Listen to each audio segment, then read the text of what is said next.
and welcome to a new episode of ETRetail Café by ETRetail. I'm Charu, your host, and we are in the season 3 of ETRetail Café. It is going to be more thrilling and more informative. We have today with us Susanne, who is the CEO and Chief Sustainability Officer at IKEA. I welcomed you at ETRetail Café, Susanne. Thank you so much for inviting me. I'm happy to be here.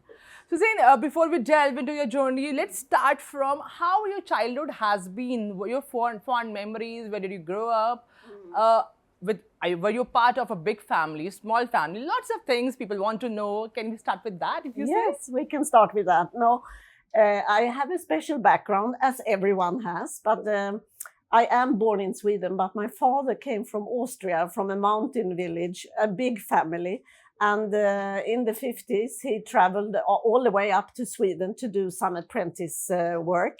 And he met my mother. They fell in love. In 3 months, they were married. It was not so common that you had between countries that far away that we thought to become a couple. Maybe not everyone in the family agreed, but they set along. And it became 3 sisters. I'm number 3.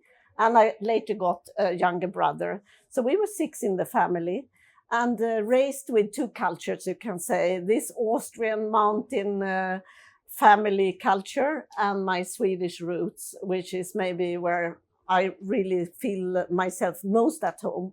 But it made me very curious on traveling, exploring things. So I think maybe I got that from these 2 worlds when I was raised.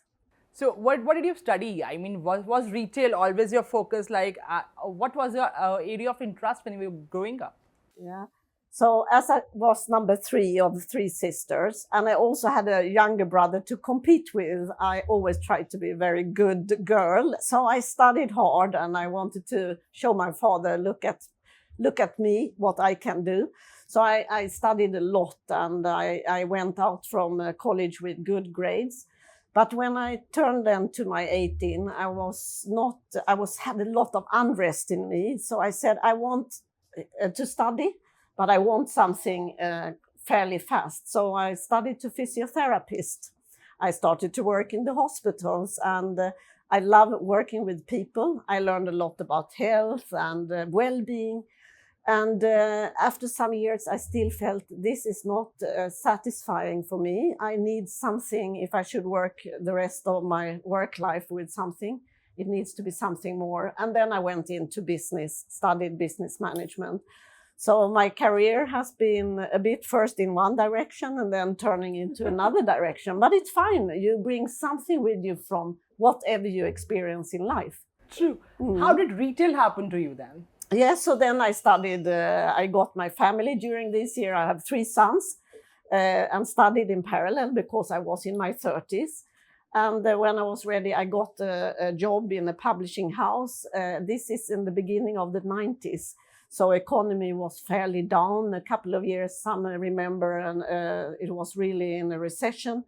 And I had to work very hard to find a job. I worked in this publishing house. And after 4 years, I got a call from a student friend who worked at IKEA. She said, they look for someone in IKEA and I recommended you. So it was pure random thing that happened to me. I was lucky to get this opportunity and I chose to take it and I've never regretted. Yes. So it happened in which year? When did you join 97. So 28 years exactly today as we speak. And yeah, what did I do? It was quite rare to start in an area I was not educated in. It was environment. So I became an environmental manager for the IKEA group back then, started at the head office. And I said, but why do you want me? We believe in your talent, the CEO said, and we will give you a very good introduction, which I got. In that period, I was sent out to India for my first time. I put my feet on the Indian ground and I just fell in love in the country and the people. And since then, I've returned and now live here 3 times and 8 years in total. So you like India? Yes, a lot. Of course, I feel at home. And then, of course, there is a lot for me that I don't understand. Every day has some surprise, some new learning, but that is what makes it so exciting. there's so many depths and so many layers and such a rich history and culture. You can never stop exploring, and I think that is what triggers me and the people, of course. Wonderful. So you have been through various career journeys and paths. Tell me one thing, one most challenging thing that you thought that, yes, this has challenged me like anything now. I want it to change, or maybe it has changed you as a person, something which happened in your career journey. Most of it has been very, very good, but there have been instances that I have been at my low, and I think maybe when one's leadership is challenged, that's tough. I think in any profession, in any job, when you feel you can't live up to the expectations of the surrounding of the people you work with or your manager, and when you're criticized and when you feel I haven't done good enough, that's tough, because I think no one wants to be a not good leader. You want to be liked, and then you can't be loved all the time, but you want to do good with the people you work with. That has been tough. Of course, it has been times where it didn't work 100%, but I went through it with a determined mind to always improve. And so far, so good, but there is always something more to learn. So 3 things that you have learned from your past career and you are implying here at IKEA. I go back to leadership again. I think in any job and in any individual development, to develop yourself to be a better human being and a better leader, leading yourself or a team or a project, that always pays back. So to be very curious in understanding the depth of yourself, what is triggering you and what is driving you and what makes you happy, I think has taken quite some years to come to, but once I have understood. So for me, it was to accept that I am more of a generalist. I'm not a specialist. I've done many different things. As I said, physiotherapy, business, and in IKEA, I've had 10 jobs in a variety of verticals. And I think to come at ease that, yeah, we need people who are good at many things, a little bit of many things. And we need people who are also very good in one thing, and that combination, and to understand what is my strength. Okay. I think I take that with me in my 28-year career in IKEA. So what is your strength then?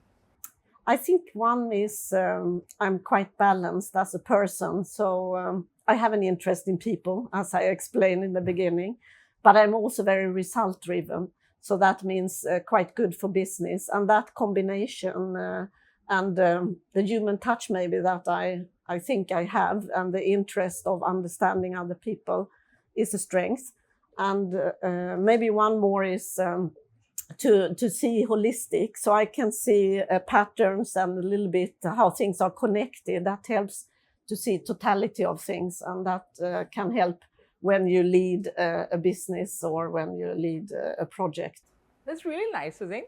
So then tell me, you have seen, the consumers in various parts of the country. How do you think Indian consumer is different from the consumers across the globe? I think India is developing rapidly and in its own way. And that's fascinating to see. So, for example, in some areas, it's leaps and it goes fast, like in the digitalization, in how people came to use the mobile phone so quickly, widespread, and how the infrastructure, the digital infrastructure developed. So when you shop today, it's more advanced than in many, many other countries. And then there are also the traditional and the modern living side by side. I have hardly seen the pride of the culture of India. It's beautiful, together with being curious of the future and seeing the young population looking forward to upgrade and develop in life and getting it better. So I think it's a beautiful time for India, and it's beautiful to be here in this time. True, you are saying all good things about India. One challenge that you face here in India, that needs to be highlighted also. Yes, sometimes things take time, and should I say, I think we Swedes might be a little bit more direct. So to understand, to get a no, it's not always so easy, but it's clear. But in India, you get a yes, and that yes might mean maybe. And to really know if this is a Swedish yes or an Indian yes, or so the cultural differences, and to make that so clear that things actually happen with the time that you think it needs to happen. That is something we have to work with. So that sounds amazing. I mean, agree. I mean, the Indian consumer is different from the global counterparts, and India is growing at a rapid pace. So let's see when we match the pace with the world. Yeah. So, Susanne, talking about your leadership, you're very proud about your leadership skills. When you hire someone, what 3 qualities do you look into that person? Yeah. Self-awareness. So, someone who can show vulnerability, not only the strength, because that comes many times in an interview, you know, you have to put forward what is your best sides. But if you also dare to show, I am aware, this is because everyone has a backside, I think that gives me trust in the maturity of the person. That's one quality. I also think, is this a person that will bring joy and happiness to a team? Is it a person I will get energy from working with? Or do I feel there is not the chemistry, not only my chemistry, but thinking about the team around? That's something. And then, of course, values, a fit to IKEA values, meaning the person will be able to like the culture we have in IKEA, the values we work with, simplicity, humbleness, down to earth, that we are cost conscious, the whole philosophy with IKEA. I look a lot, and then of course the competence for the role per se is of course never possible to compromise on, but the softer sides I bring with me when I recruit, and that's of course very important. So these are the qualities that you look into a person. But when I say, for example, X joins IKEA, what qualities do you want them to trickle down from IKEA's top management to them? I want them to, first of all, feel very at home so they can be themselves. And we try to recruit diversity in people, because we know it's going to give much more. When you have a diverse team, meaning people with different age, background, coming from different cultures, different experiences, maybe also different genders, of course. All that creates a much stronger team.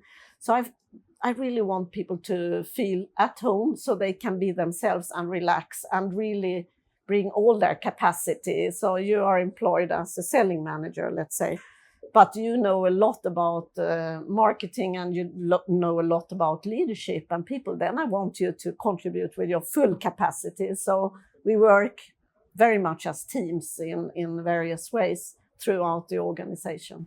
And help each other grow. Yes, exactly. It's part of the whole. So it's not we work in silos, but together. And even if you have responsibility for a certain part, you can always bring more with you, and that full capacity will love when you use, and you love when you can use.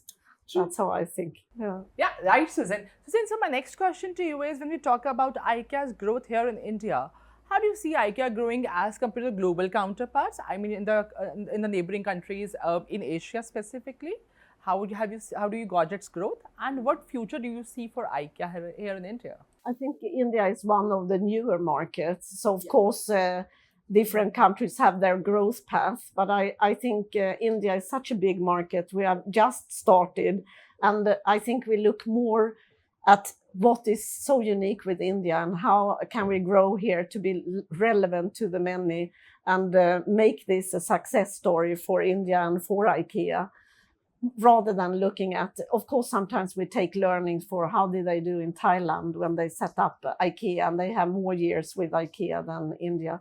So we learn, but we also look more at the country and market per se, what is unique here, and how can we be even more relevant in India. One learning from India which you are trying to imply to a global IKEA? I think one learning is how can we be even more low cost in our operations, in our expansion, to be even more affordable, because low cost, affordability and low price goes hand in hand. We can't have high costs and then think we can sell affordable products.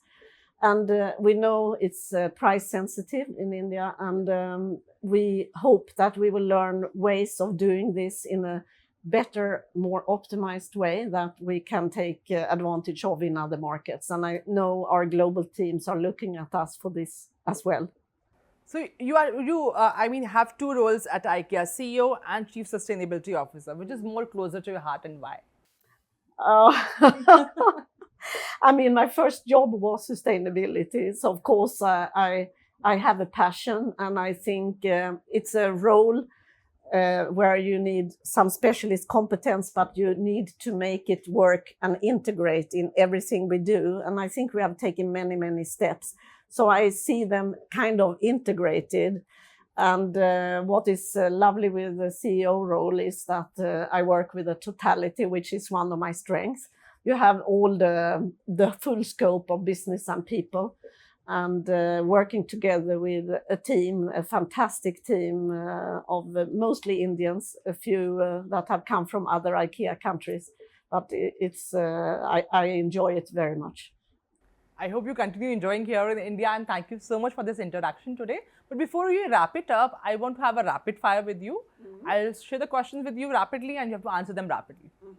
Good. So for my first question is, tell me one business book that you have read and what have you learned from that? The best is Sociocracy 3.0. When I went to a leadership training in sociocracy, I didn't know a bit what that was about. But it is another way of looking at decision making. And democracy we know, and it's about voting and most votes win. But this is a philosophy that builds on consent, which means we all work with finding a common ground that we can accept. No one wins, no one feels like a loser. So when we have a decision to make, we try to develop a proposal that we all can live with. So no one feels I lost, I wanted this. So I think what I've learned in this philosophy or methodology of sociocracy has been overwhelmingly good for me as a leader. So I would say that's one of the best business books I've done. It has a good learning. Yeah, it's very good. And there is simple tricks that you can use to make decisions faster and better together with your team. If not in the retail industry, what you would have been doing? I could have been a doctor. I was very close to that when I went into physiotherapy. My sister is a doctor. My other sister is a psychologist. So we all entered into the healthcare sector. And we all joked that we would be all-round healthcare setup. And maybe it could have been if we all would have continued. But my face was different. And I can't be more than happy for the opportunities I've got. One brand or retailer that you admire a lot and why? I must say I'm quite fond of Indian fashion retailers. And if I should say, today I wear Ritu Kumar, maybe you recognize. I also like Nicobar a lot.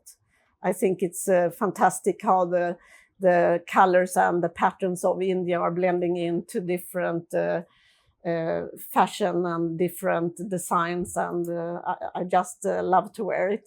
Yes. Being an omnichannel retailer, where do you shop from, online or offline? It's a mix, but I still like to go out to touch and feel and be out and have the experience. So I would say offline, but if it is for convenience, then it becomes online. Sometimes time doesn't allow to go to the shop you want. Then it's good as a compliment. True. I guess it's same for everyone. Yes. Here in India, at least. Yes. So Susanne, one more thing I want to understand from you, that like everybody knows that you are running the show at IKEA India. What is your favorite pastime? I exercise. So I do a lot of different things to keep myself energized, because if I just take rest, I get even more tired. But if I force myself out for a run in the morning, or I do yoga, or I go to the gym, or something out in nature, that's where I spend most of my free time. And of course, to meet up with different people, my friends, but also new people. There is always something to learn. So to stay curious on people. One advice that you want to give to budding brands here in India that want to build brands like IKEA? Like for the generations? Start with the why.